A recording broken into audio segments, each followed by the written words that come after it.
Hey everyone, welcome back to the Astrophotography Podcast. I'm Steve Mallia from Ontario Telescope and Accessories, and today I have the OG of YouTube astrophotography, the one and only Trevor Jones. Before we get to Trevor, Trevor and I have a really good history together. We're buddies. We've known each other for, 9 years at least. And we started the Astrophotography Podcast back in 2018. I can't believe it's been that long, but he's been a good friend of mine, and we've been continuously talking. I say, hey, Trevor, love to have you on the Astrophotography Podcast once again. And he immediately said yes. So I'm grateful for that. Trevor, welcome back, man. How are you?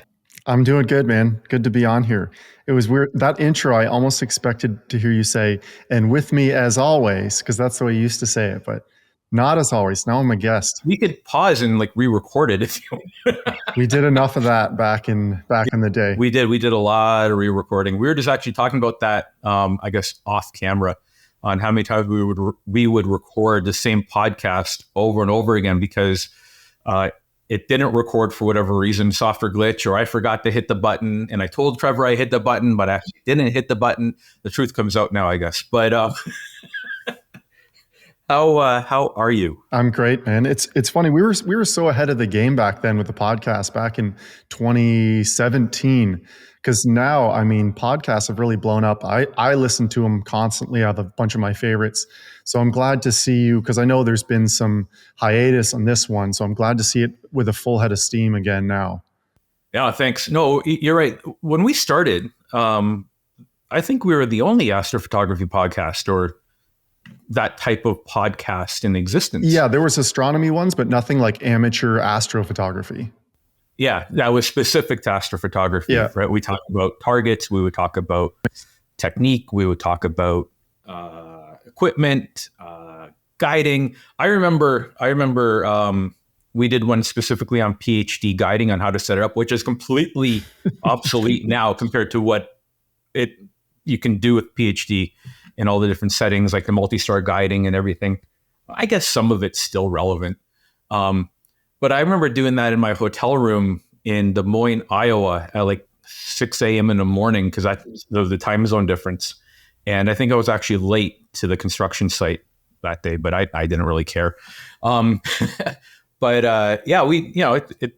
brings back great memories. What and now we're in video, right? So stepped it up a notch, and here we are. You've obviously gone through some massive growth with your channel and your imaging and the equipment you're using from then, like when we first started talking in 2015, it was 2015. I think it was around that time. 15, 16, yeah. Yeah, around that. And you started off with, when I met you, you had the Explorer Scientific ED 102, and that was your main scope at the time. And I'm looking in your background now, and we can just say this is the Astro Backyard Telescope Store. Yeah, I call it the Museum of Modern Telescopes. I love that. That's awesome. Right. So what are you using now? We're in June, right? What are you using now? So I'm always kind of cycling through a number of different things, and these days it's more diverse than ever. I'm using a reflector now, which I never used to do. It was always wide field refractors. But for this time of year, I really like Sagittarius and the Milky Way core. So some of those wide field refractors, the Red Cat 61 is one of my favorites at 300. The Starfield Gear 60, again 300. That kind of stuff makes the most sense for me right now too, because we do a lot of traveling and star parties. So that kind of stuff is good for a star tracker or a little AM3, very portable setup. And then from home, I have semi-permanently set up a Quattro 300p from Skywatcher, a giant reflector astrograph. I saw that in one of your latest videos, and that thing's a monster. Just a giant light bucket. It's amazing for me to be using a reflector, and I have a reducer in there, so it's f3.8. So it's fast, it's huge. It's like starting astrophotography all over again for the first time, re-imaging targets to see what they look like through this scope. It's been a lot of fun. Yeah, no, I bet. Is that Rudy next to you? Yeah. As soon as he heard me talking, he ran in here and just laid down. That's awesome. That's great. I was thinking, you talk about travel and this time of year, we're getting to Milky Way season. Milky Way season is in full swing. The objects are big. You need that wide field. I think we even coined the term deep space wide field on one of the podcasts, right? So what kind of targets are you going after right now? Like it even with the 12-inch, the focal length is there, but it still gives you a relatively good field of view, especially if you have a decent sized sensor, like something that's on a 2600 or a similar camera. What kind of targets are you going after right now? Absolutely. So I tend to go towards the objects in and around Sagittarius, like the Lagoon Nebula and Trifid Nebula, the Sagittarius star cloud. Those objects, even though I've imaged them so many times, there's always room for improvement, for one, but they're out for such a limited amount of time, and the nights are so short in the summer. I find it hard not to at least spend a little time on those targets this time of year. That's kind of what I'm thinking about. Not to mention, to capture them the way that I want to in natural broadband light, it means a moonless sky. It means traveling to dark skies, getting the dust and the blue reflection nebulae, that kind of stuff. But then Cygnus is a lot more practical, I think, from a city backyard. So that's always great too, because there's a lot of bright nebulae there. It gets a lot higher into the sky, less obstructions for Cygnus. So hopping back and forth between those two for this time of year. Yeah, no, definitely as Cygnus starts to rise, objects that come off top of my head, NGC 6888, right? The crescent. And that could be done in broadband, kind of. Or you have a one-shot color camera, you put like the tri-band filters or the quad-band filters on there to isolate, or the dual band to isolate the O3 and the HA signals, so you can combine it in. The tulip is there. I'm thinking of it. The North American Nebula, Pelican, right? Big, bright objects, good for short focal lengths, even just a camera lens. So, we talked about this a lot in the past too, wanting to get into astrophotography, not always needing to have a dedicated scope. If you had a camera lens on its own, right, 200, 300 millimeter camera lens, you can still do some fantastic astrophotography, even with the DSLR, and get those types of objects onto your sensor, and eventually you process it and post it up. There's some other ones come to mind too. The Wizard, very popular. You can see the Wizard in it now, right? Yep. I think of the Cepheus and the Wizard and the Cave and all that kind of stuff as a little later on in the season. Yeah, the Wizard's there. It's starting to come up. I mean, later, you can almost shoot objects in Cepheus any time of year in the northern, because it's a circumpolar constellation. But I feel like the sweet spot for that is in the coming months. Yeah, like maybe August. Yep. It's funny. I find because I can look back 13 years of astrophotography now, and I tend to point at the same targets at the same time every year. And for me, the Wizard Nebula has been my early September target for like 4 years. Yeah. But when you do that, though, you can do it with different equipment and get different experiences out of it, right? Yeah. It never gets old, because there's always something about it that you wish you could have done differently, whether it's, shooting with different filters, or maybe it just, the last time you shot it, it wasn't a great night in terms of there was high clouds or the scene wasn't great. Sure. So there's always room for improvement. Yeah. So, okay, 13 years. Tell us about, we never really talked about this in ourselves before. I know you've talked about it a bit, but when did astrobackyard.com start? It started around 2015. That's when it became from this little hobby blog into more of a resource for other astrophotographers. I quickly realized that, just documenting my own victories was cool for me to see, but less exciting for the public. So I pivoted into more tutorials and like how to do what I'm doing style content. And that's when that happened in 2015. Yeah. And I think that's what people really saw, started gravitate towards you as well, because the content that you were putting out was high quality, right? It was good content, right? It was what's the word for it? I hope it was relatable for the average person, relatable, right? City skies. Relatable. Yeah. I want to know how to do this, right, without a bunch of fluff. Yeah. Right. And it was direct to the point. Here's the data. This is how you put it through the software. And the software you're using was software that was available to everybody. Deep Sky Stacker. A lot of people have Photoshop. And then Backyard EOS and Backyard EOS, right? Fantastic software. I still use it myself for a DSLR. No, I use Backyard Nikon. Right. Because I'm a Nikon guy. Right? I'm a Nikon guy. See that? Right. Look, it even has, I don't know if you can see it, right? It's got the A next to it. Very nice. Love this one. I got two of them. You have the Canon, right? The only one I'm missing from my collection is the 20DA, and I'm looking for one. I remember we were sitting in the airport in Newark on our way back from Neath, and we found one, and you went to go buy it, and the guy had just sold it. Yes. Oh, on Astro Buy Sell. Yeah, I remember the look on your face. It was gone, and you wanted to be able to add that because I think you were, if I remember correctly, the idea that you had at the time was doing astrophotography with older equipment. Like if you have equipment, how it's still useful to do it. The odd 20DA still pops up, or if I see one, I'll let you know. Yes, please do. Yeah. I have the 60DA actually. Yeah, that one was killer. Yeah, that's a great camera. Yeah.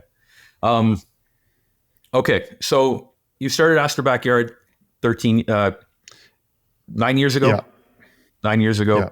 It's grown. I remember when I first ran into your website or came across your website, and the YouTube channel, you had just under 3,000 followers or around 3,000 followers now, and you've just I consider you the authority when it comes to the YouTube space with astrophotography in general, or with the following that you have. Now, you also do a lot of work in terms of equipment reviews. You've had the opportunity to work with a lot of different equipment. So you can look at different objects through literally a different lens, right? to get those different perspectives. Is there one, let's take just an object in Cygnus, or we'll talk about the Wizard, right? Is there one focal length that you like to use over anything else for that type of object? I have found about 400 millimeters to be kind of the most versatile all-purpose focal length, and that's using an APS-C crop sensor. Sure, that is a really practical focal length.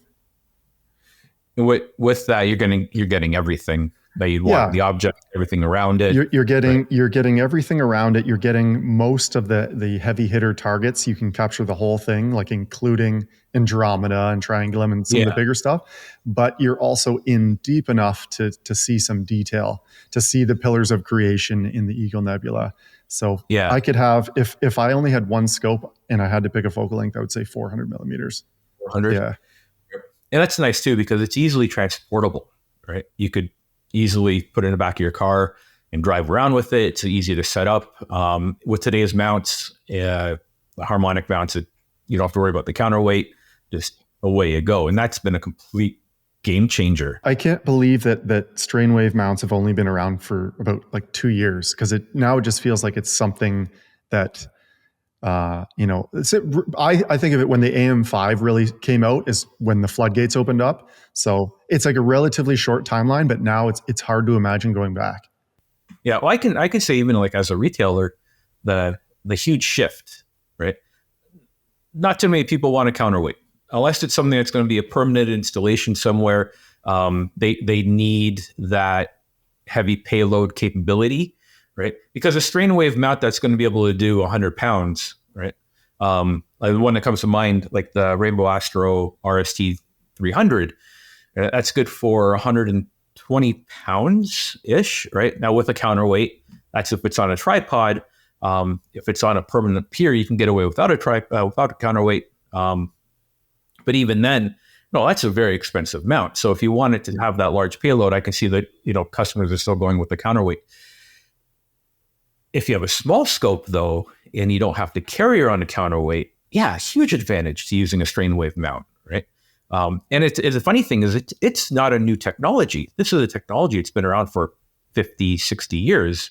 It's just now being moved to another application altogether, which I absolutely love to see. And then we get the benefit of it as well. We're getting these ultra compact, very capable, high payload for the size type mount.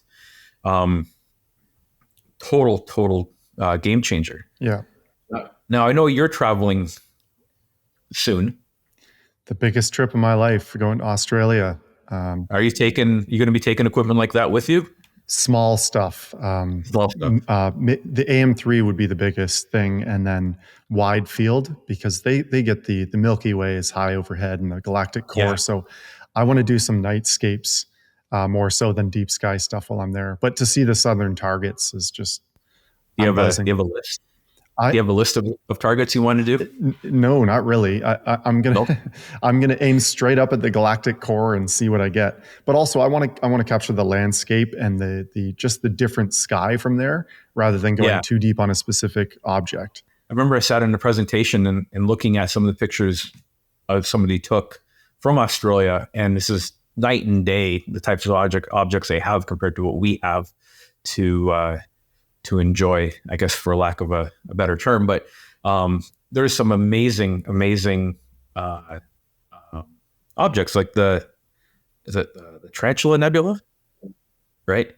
And it's not just like this one object. It's like an object with this complex cloud structure around it as well. So it's just, I've been to Australia, and this was before I really got into astronomy, so I never really thought about it then. But now I'm thinking about it. I'm like, I got to figure out a way to get down there. Well, maybe there's a trade show I can attend. I'm sure I can find something for sure. But you're going down for other things too, right? Like you were invited down by Dylan. What can, I'm sure there's going to be some content that comes out of it. What can we expect? Or is it something you want to keep? No. The goal is to create 2 epic videos while I'm there, which is ambitious because it's going to be a lot of recording and getting things set up right, and a lot of editing afterwards. But what I'm going there for early on is a conference hosted by Dylan O'Donnell called Star Stuff, where I'll be the keynote speaker there, which is incredible just to speak at an event like that. It's all very fancy and suit and tie. So that's happening as soon as we get there, basically. And then we have almost 2 weeks of kind of leisure time to do astrophotography and see the country. So I'll be kind of doing more of a vlog style of the trip that way. The first video will be documenting that Star Stuff event and hopefully doing some collaboration with Dylan to do something fun. That sounds really cool. I have memories when I was in Australia. Just even going like during the day, like I was in Sydney, right? And we drove an hour outside, about an hour, maybe an hour and a half outside of Sydney, and being able to see just the wildlife that was there, right? It was just, I remember it so vividly. Anthills that were like this, right? They were everywhere, right? And something I wouldn't really want to get too close of. I don't like ants all that much. And I'm assuming if they're making a hill that big, they're probably not all that friendly.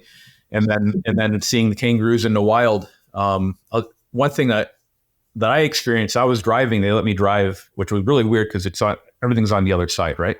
And it was standard. So you're shifting with your left hand instead of with your right, but the pedals are still the same, right?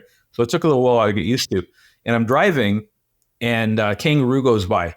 And the guy that we were with, he's shouting, stop, like slam on the brakes, what's going on? And it's like, there's always 2, right? And then about 10 seconds later, the other one hops by. And he said, if we hadn't stopped, it wouldn't have went right into the truck and through the window, and we would all been dead, right? Because it starts thrashing around and everything, right? So this is something that is in my mind, right? Seeing these kangaroos, the things are massive, right? Just hopping in the wild. Because I remember growing up seeing them on TV, right? And then to see them in real life, that was cool. So I hope you get to see that as well. You're going to Starfest this year, aren't you? Yes. Looking forward to that. Speaking at Starfest. You're speaking at Starfest. Yep. I'm speaking at Starfest. Good. Yeah. Can't wait. Well, you're speaking with me at Starfest, right? Oh, that's right. Yeah, I'm going to be on the panel, right? Yeah. That's going to be really good. Talk about AI and stuff. How are you finding AI with astrophotography? Are you utilizing any of it? Are you despising it? Do you think it's just a fad? No, the main thing I use AI related these days is the tools that Russ Croman built, the noise exterminator, blur exterminator, and gradient exterminator. And I'm absolutely loving the how great those work and how much easier it makes my processing. So on that side of things, it's been great. I know there's lots of differences of opinions about the act of using AI as a part of an astro process. I think it's more accepted by me because I've always been kind of a pretty picture astrophotographer rather than being overly scientific. I want things to be shown as they actually are, but I take some serious creative liberties to make them more dramatic through colors and everything too. So doesn't bother me. Astrophotography is an art form in itself, right? Absolutely. If you're not doing it for scientific purposes, but it's the representation that you want to give. Like if we image the same object, right? And I had the same set of processing skills that you had. I don't. I think the result would be different, right? Because you're going to like it a little bit more blue. I'm going to like it a little bit more red, right? I'm going to want the background to be a little lighter. You're going to want it to be a little darker. My stars you might remove the stars altogether, right? So it really is a bit of an art form. I've heard the arguments of how AI can ruin astrophotography and what you're seeing isn't real. But then at the same time, if you're not using AI, you're processing an image and you're applying a color palette, is it real? Is it? Yeah, I think we don't know. And everyone has. I know there's some strong opinions on this topic. The perspective I have of doing this for 13 years is that your opinion will likely change over time. When I started out, it was such a natural, I call it a natural process where very muted tones and not going crazy with the saturation or sharpness, where I would look at something that I produce now and be like, oh, it's totally over processed. It looks fake. It looks ridiculous. My tastes have changed. It's just what excites me now. And because it's a hobby and it's an art form, if you're not doing it for you, then, who are you doing it for, right? So there's everyone, some people think there are these hard set rules, but I don't think they actually exist. Have you taken any of your old data and put it through the AI tools? I have actually. That's a lot of fun. Because it's like, good data is good data. If I captured it 10 years ago and it was in focus and I got 4 hours, then it has the potential to be my current level of quality processing wise. So yeah, I've been actually digging around, of course, because it's been so cloudy and hot. I've got nothing else to do but go back to old stuff and reprocess it. Yeah, it's been crazy hot. But hey, for me, it keeps the snow away, so I'm not complaining. That's all right. All right. I'm asking this question to everybody, and I'm going to put you on the spot. You're stranded on a desert island, and you have your choice of astrophotography equipment, right? So you can choose your camera and your scope, right? But you're only able to image one object the entire time you're there until you're rescued. And you could be rescued in a day. You could be rescued in 6 weeks, a year and a half, right? What's that object? So not limited by time of year. It could be any time of year. So any object? Any time of year. It's always going to be there. So the one that is just a more interesting answer than the Orion Nebula, one that stands out to me is M78 in Orion. Mainly because it's been my white whale of a target that no matter how much time I put into it, no matter how far I travel, I just can't seem to get the version of that image that I want. So if that was that's a target that still excites me to chase. Messier 78. What is that version that you want? Like, how would you describe it? One that is very deep, one that shows the dark nebulae and the reflection nebulae, that the hardest part to capture, especially from a city sky. There's a lot going on in there, and I think it's a really dynamic looking target that is just there's something about it. I find it very beautiful. That can be a tough target overall. Especially the reflection part. It's not very bright. And it's a winter target, right? So you get 3 nights in the winter to get it. If you're lucky. You're lucky. And it has to be a moonless night. So yeah. That's you have better chance of winning the lottery sometimes than getting several consecutive moonless nights in the dead of winter, right? Especially here, the humidity can still be very high. So even if it's clear, your seeing could be terrible. Yeah. Right in the wintertime, right? So it's a tough target for sure. I for some reason I thought you were going to say M31. I mean, I would be happy shooting that too. So yeah. Okay.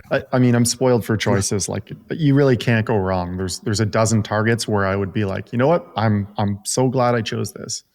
Yeah. What focal length do you think you'd use for M78? Would you still stick to 400? Yeah, maybe more like 600 for that. Yeah. Because it does cover quite a wide area of the sky. But I'd want to get in there a little bit more to see kind of the heart of it. Yeah. One shot color? Mono. One shot color. If this is an island with Bortle 1 skies, I'd shoot one shot color. No filter. No filter. That's awesome. Trevor, I really appreciate you coming on the show once again, and I hope this isn't going to be the last time. Right? I wish you safe travels on your trip to Australia, and good luck on your keynote when you present. That's really, really exciting. I'm super happy for you and Ashley that you're making that trip and having that opportunity. And I see Rudy in the background there still sleeping. It's making me tired just looking at him. Yeah. Trevor, thanks for joining us today. Just, recap Trevor Jones, astrobackyard.com. You can find him on YouTube, obviously. All right. The OG of astrophotography on YouTube. Trevor is located here in Southern Ontario in St. Catharines with Ashley and Rudy. Trevor, thanks again for being on the program today on the podcast. Yeah, I'd love to be on again soon. That's awesome. Safe travels, my friend, on your journey to Australia. Good luck on your keynote speech. I'm sure it'll go really well, and you'll be well received and welcomed there. And I'm jealous that you're going to get those awesome skies. I hope you get some really good skies while you're there. Hopefully they planned it around a new moon. It is. Yeah. And the best part about it is it's their winter, so it gets dark at 5 p.m.